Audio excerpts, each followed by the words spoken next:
The Coalition's election campaign has strong economic management at the very heart of their pitch, boasting a budget coming back into surplus next year. The Treasury also releasing numbers accusing Labor of a $387 billion tax hit on the economy. Now, Treasurer Josh Frydenberg joins us now from Melbourne.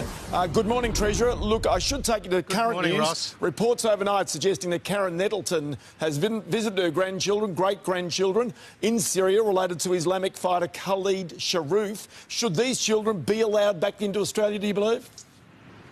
Well, Ross, as you know, we don't comment on individual cases such as these, but anybody who shows up to an Australian embassy will be subject to rigorous health and security and character checks, as you would expect the Australian government to carry out. All right, let's go to the budget now and to the matters of the economy. You fired shots at Labor, claiming a $387 billion tax hit. Where do these numbers come from? Well, they're based on Treasury costings of alternative policy, something that the Labor Party did when they were in office as well. What is very clear is that the Labor Party hasn't challenged this $387 billion figure. It's based on Labor putting higher taxes on your income, on your business, on your home, on your retirees' savings and on your superannuation. You see, it doesn't matter what the question is, Ross, Labor's answer is always higher taxes. And as you and I have talked about, the Australian economy is facing some challenges. Slowdown in the housing market, the impacts of drought and flood, as well as a slowing global economy. And instead of trying to make the horse go faster, Labor wants to put more lead in the saddlebag with higher taxes. That's their answer, and it's not what Australia needs. All right, well, Australia hasn't been in recession for, 28 years, give or take. Why would you be more worried that we drop back into recession under Labor as compared with a coalition government? Well, for example, what they're going to do to the housing market. Anybody who owns their own home will see it worth less under the Labor Party, and anyone who rents their property will end up paying more under the Labor Party. If you're in Brisbane, up to $90 a week extra in rent. If you're in Victoria, $65. If you're in Adelaide or Perth, $60. If you're in Sydney, $50 a week. That's money out of the pockets of Australians who are being challenged with cost of living pressures. But you see, the Labor Party just want to redistribute the pie.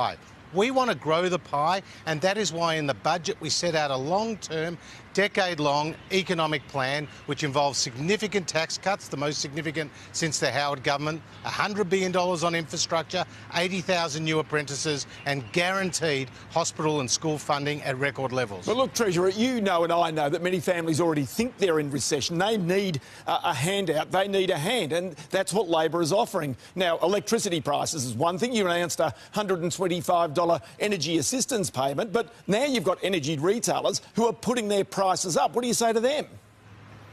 Well, we say to those energy retailers, the ACCC is watching you, and we'll do everything in our power to decrease people's energy bills. Just like what we're doing with underwriting new generation on the recommendation of the ACCC, just like building Snowy 2.0, a nation-building project that will support about 500,000 homes with new power, and also the work that we're doing to back in renewables, because we recognise there is a transition underway. But we focus on the cost of people's power bills, not just getting more renewables into the system. The Labor Party don't care about people's power bills, and when they were last in office, energy prices doubled. But the one thing that they're saying right now is that Labor has got unity. Now, your party clearly has had division. As you head towards this election, do you think right now that you'd be in a better position if Malcolm Turnbull were your Prime Minister? You can talk about the past, Ross. I'm focused on the future. But it's not that far in the past, is it? It's only very recently in the past, and it's fresh in people's memories. Well, I'll tell you what is fresh in people's memories is the budget, which was delivered just 2 weeks ago. The first surplus in more than a decade. 1.2 million new jobs. Over 100,000 young people getting a job over the last year, the highest number on record. And obviously we're backing apprentices and we're spending record amounts on hospitals and schools. You see, we've done all of that without increasing taxes. And you know debt matters, Ross, because it just like it matters for the families watching around the kitchen table that they have a mortgage. We're also bringing the government's debt under control, debt that we inherited and we're paying back from the Labor Party. OK, Treasurer, one last one. The independent candidate Oliver Yates is challenging you in your seat of Kooyong. Now, he's confirmed he's had conversation with Malcolm Turnbull's son, Alex. Do you think that Malcolm Turnbull, the former Prime Minister, your former boss, is behind all of this? Well, I hope not, because obviously I supported him strongly as Prime Minister. But what the focus I've got is for delivering to the people of Kooyong. And I have already announced significant funding for, just last week, for a school with kids with autism, a homeless shelter that I have helped contribute to for women in our area. OK, you say you hope not, but are you certain? You say you hope not, but are you certain the Prime Minister, the former Prime Minister, is not behind this? I don't think he is. I've spoken to him on a regular occasion. He understands that I am working hard for my local community. He understands that the people of Kooyong have a very clear choice. They can have the Labor Party or the Greens with their higher taxes, or they can have a Liberal who's delivering for their local community with lower taxes, a strong economy, backing Scott Morrison and ensuring Australians, wherever they are across the country, have a secure, stronger and better future.